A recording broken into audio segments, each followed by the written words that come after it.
ইয়াত 30-40% দি পেলাইহে আপুনি কাম পাব। পৰিৱৰ্তনৰ নামত স্পীড ব্ৰেকাৰ বনাইছে বুলি কৈছে আপুনি।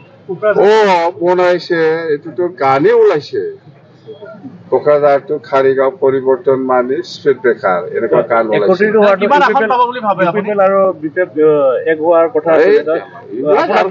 এইটো পুৰাণা হৈ গ'ল, লাভ নাই। আপোনাৰ দায় দিছে। এবাৰ কিমান আসন পাব বুলি ভাবিছে?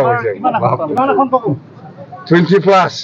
প্ৰাৰ্থী কেতিয়া ঘোষণা কৰিব ছেকেণ্ড লিষ্টখন আপুনি? ছেকেণ্ডটো আমাৰ এনেকুৱাই, এইটো ইলেকশ্যনটো ঘোষণা হওক, ইয়াৰ পিছতে আমি ব্ৰিটিছে অন্তৰ্ভুক্ত হোৱা নতুন গাঁওবিলাকৰ পৰা আপুনি কিমান ভোট পাব বুলি আশা কৰিছে?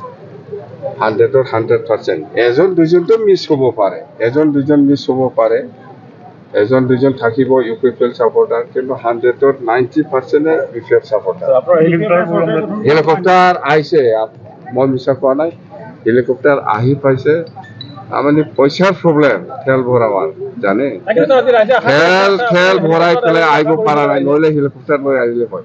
নেক্সট টাইম চেষ্টা কৰি আছো, নিৰ্বাচনত আপুনি হেলিকপ্টাৰ দৌৰাব আৰামছে।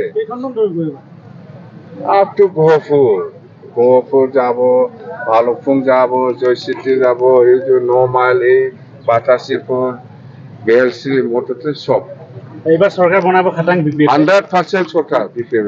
অশোক সিংহালক কি ক'ব? অশোক সিংহালক কি ক'ব? অশোক সিংহালক কিবা বাটত জন্ম লৈছে বুলি। নাই সেইটো বুজি নাপাওঁ মই। আমাৰ ধৰ্ম লৈছে, মই ভাল পাইছো।